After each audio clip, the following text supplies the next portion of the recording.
నేను యేసుక్రీస్తు పరిశుద్ధ నామములో ఈ వాక్యాన్ని వింటున్న ప్రతి వారికి ది ఫాదర్స్ ఫెలోషిప్ తరపున నా హృదయపూర్వకమైనటువంటి వందనాలు. కీర్తనల గ్రంథం 91వ కీర్తన 15వ చరణం. అతడు నాకు మొర్ర పెట్టగా నేను అతనికి ఉత్తరం ఇచ్చేదను, శ్రమలో నేను అతనికి తోడై ఉండేదను, అతన్ని విడిపించి గొప్ప చేసేదను.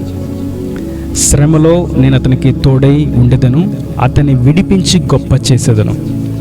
ఆయన ఎవరికి తోడుగా ఉంటాడు అనే విషయాన్ని ఇక్కడ మనకి స్పష్టంగా తెలియజేస్తున్నాడు. శ్రమలోనే ఆయన తోడేంటో మనకు తెలుస్తుంది. సద్భక్తితో బ్రతకను ఉద్దేశించి వారందరికీ శ్రమ సంభవిస్తుంది అని 2 తిమోతికి రాసిన పత్రికలో మనం చూస్తాం. అంటే దేవుని కొరకు యథార్థంగా ఆయన వాక్యానుసారంగా జీవించాలి అని అడుగు వేసిన ప్రతి వారికి, సమర్పించుకున్న వారు ప్రతి వారికి, ప్రతిష్ఠించుకున్న ప్రతి వారికి శ్రమ ఖచ్చితంగా వస్తుంది. అయితే శ్రమలో దేవుడు విడిచిపెట్టడు, కానీ ఆయన అంటున్నారు, శ్రమలో నేను తోడుగా ఉంటాను. ఆ శ్రమలో తోడుగా ఉండి ఏం చేస్తాడైనా? ఆ శ్రమలో నడిపిస్తాడా? కాదు. అతన్ని విడిపించి అతన్ని గొప్ప చేసేదను. స్తోత్రం. అతన్ని విడిపించి గొప్ప చేసేదను. దీనికి మనం సరైనటువంటి ఒక ఉదాహరణ చూడాలి అంటే, మనం ఒకసారి దానియేలు గ్రంథంలో చూసినట్లయితే అననీయ, అజర్యా, మిషాయేలు అనేటువంటి 3 యూదులు ఉన్నారు. ఆ దేశపు రాజు అయినటువంటి నెబుకద్నెజరు ఒక ఎత్తైన ప్రతిమను సిద్ధపరిచి సర్వజనులు ఆ ప్రతిమకు మొక్కాలి అని ఆ బంగారు ప్రతిమను నిలవబెడితే, ఈ అననీయ, అజర్యా, మిషాయేలు మాత్రం దానికి సాగిలపడక దేవునికి మాత్రమే మేము సాగిలపడతాము అని దానికి సాగిలపడలేదు.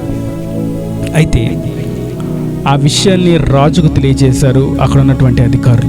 వారు దానికి సాగిలపడరు అన్న సంగతి అక్కడ ఉన్న అధికారులు వెళ్ళి రాజుకు తెలియజేస్తే, ఆ రాజు అంటారు, ఎవరైతే ఆ ప్రతిమకు సాగిలపడరో వారిని తీసుకెళ్ళి అగ్నిగుండంలో పడవేయాల్సిందే అని వారిని 3 నా దగ్గర రమ్మనండి అని చెప్పి అతని యొద్దకు పిలిపించి, మీరెందుకు సాగిలపడట్లేదు అని అడిగితే, మేము ఈ ప్రతిమలకు మొక్కము, మా దేవుడు మాకిచ్చిన ధర్మశాస్త్రం ప్రకారం, మాకిచ్చిన వాక్యం ప్రకారం మేమిట్టి క్రియలు చేయం, విగ్రహారాధన చేయం, విగ్రహానికి మేము మొక్కము, మేము అబద్ధాలు ఆడము, మేము వ్యభిచారము చేయము, దొంగతనము చేయము, అభిచారము చేయము, మత కల్లోలాలకు మేము పాల్పడము, మేము శాంతి సమాధానాలను కోరుకుంటాం, మేము విశిష్టమైనటువంటి శ్రేష్టమైనటువంటి భక్తి జీవితాన్ని అనుసరిస్తాము, సాతాను తంత్రాలను మేము ఏమాత్రం అనుసరించము అని స్పష్టంగా రాజుకు చెప్పేసి, ఇందును గూర్చి నీకు తెలియచేయడానికి మా దగ్గర చాలా వాక్యాలు ఉన్నాయి, నీకు వినే అంత సమయం ఓపిక నీకు ఉండకపోవచ్చు, నువ్వు రాజు కదా,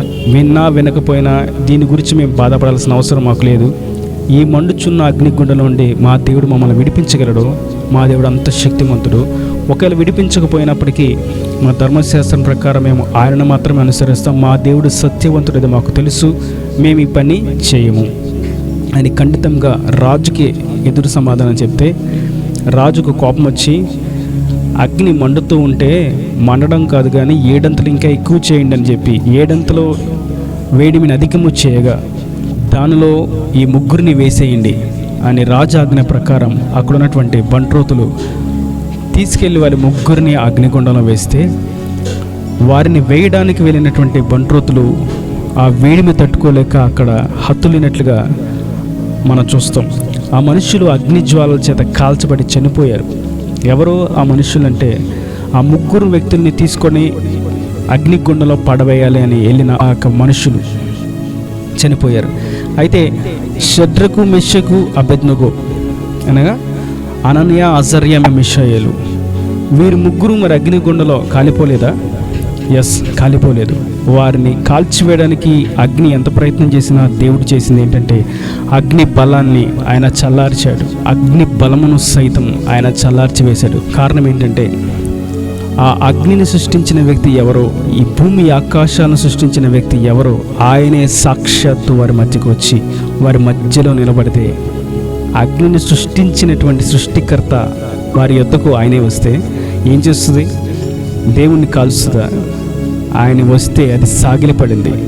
అగ్ని సైతం దేవుని ఎదుట సాగిలపడి ఆయనతో ఉన్నటువంటి ఆ యొక్క 3 వ్యక్తులను కాల్చలేక మౌనంగా దాని బలమును విడిచి పక్కన పెట్టింది. దేవుడు శ్రమలో ఉన్న వారికి తోడేయండి. శ్రమలో తోడుగా ఉండడం మటుకు కాదు కానీ వారిని విడిపిస్తాడు. ఇప్పుడు అగ్నిగుండలో వేయబడినటువంటి ఈ ముగ్గురు పరిస్థితి చూస్తే వారి యొక్క శరీరములు కానీ వారి యొక్క తల వెంట్రుకలు కానీ ఏమీ కాలిపోలేదు. కనీసం వారి వస్త్రాలు కాలినట్లు వాసన కానీ కూడా ఏమీ రాలేదని స్పష్టంగా మన వాక్యాలను చూస్తాం. నెబుకద్నెజరు ఆ దృశ్యాన్ని చూసి, వీరు నేను ముగ్గురిని కదా వేసింది, అయితే ఈ ముగ్గురితో పాటు నాలుగో వ్యక్తి ఎవరు అని చూసి ఆ ముగ్గురిని బయటికి తీసుకురండి అని నెబుకద్నెజర్ రాజు అంటే, నాలుగో వ్యక్తి ఎవరో చూద్దాం అని అనుకుంటే బయటకు వచ్చింది ఆ ముగ్గురే వచ్చారు. నాలుగో వ్యక్తి రాలా. నాలుగో వ్యక్తి ఎప్పుడుంటాడు తోడు? శ్రమలో. వారు అగ్నిగుండంలో వెళ్ళినప్పుడు దేవుడు వారితో ఉన్నాడు.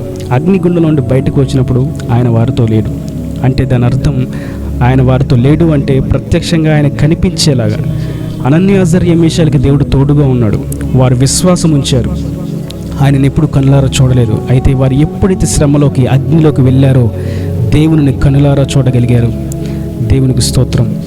అయితే వారిని ఆ అగ్నిగుండం నుండి ప్రభు విడిపించి, మనం దానియేలు గ్రంథం 3:30 చూస్తే, అంతట నుండి రాజు షద్రకు మెషకు అబేద్నెగో అను వారిని బబులోను సంస్థానంలో హెచ్చించెను.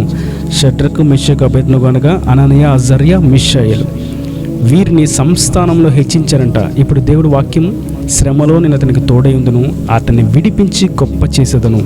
వారి స్థానాలు ఆ సంస్థానం అంతట్లో హెచ్చించబడని, శ్రమలో నుండి వారు విడిపించబడ్డారు. ఇంకా వాక్యం సెలవిస్తుంది, రాజు అంటాడు, వీరు పూజిస్తున్నటువంటి దేవుడి నిజమైన దేవుడు, ఆ దేవుణ్ణే వారు ఆరాధిస్తున్నటువంటి ఆ యెహోవా దేవుణ్ణి ఆరాధించాలి అని దేశమంతటా చాటింపేశాడు. వారి స్థానాలు సంస్థానంలో హెచ్చించాడు. కారణం దేవుడు చేశాడు. దేవుడు వారిని విడిపించాడు. దేవుడు వారిని గొప్ప చేశాడు. శ్రమలో ఉన్నటువంటి మీతో ప్రభు సెలవిస్తున్నాడు, నేను మీకు తోడుగా ఉన్నాను, నేను మిమ్మల్ని విడిపిస్తాను. ఎందుకంటే మిమ్మల్ని విడిపించే శక్తి నాకు మాత్రమే ఉంది. ఈ అగ్ని, ఈ యొక్క శ్రమలో, ఈ యొక్క శోధనలో మిమ్మల్ని ముంచి వేయడానికి, కాల్చివేయడానికి మీ చుట్టూ అలమటిస్తూ ఉంటే, దాన్ని సృష్టించిన సృష్టికర్తనైనటువంటి నేను మీతో కూడా ఉన్నానన్న సంగతి మీరు మరవకండి. మహా ఎండకు కాలిన అరణ్యంలో నిన్ను స్నేహించిన వాడను నేనే. ఆయన మనల్ని స్నేహిస్తున్నాడు, మనల్ని ప్రేమిస్తున్నాడు, మనకు తోడుగా ఉన్నాడు, మనల్ని విడిపిస్తాడు, మనల్ని గొప్ప చేస్తాడు. ఆయన మీద విశ్వాసంతో శ్రమైన, ఖడ్గమైన, ఉపద్రవమైన, మరణమైన, వస్త్రహీనతైన ఏదైనా సరే అడుగు వేసిన ప్రతి వారికి ఆయన తోడుగా ఉంటాడు. ఖచ్చితంగా తోడుగా ఉండి వారిని విడిపిస్తాడు, మరి నిశ్చయంగా వారిని హెచ్చిస్తాడు. ఈయన దేవుని మాటలు ప్రతి వారి హృదయంలో నీరు కట్టి ఫలింపు చేయను కాక. ఆమేన్. God bless you.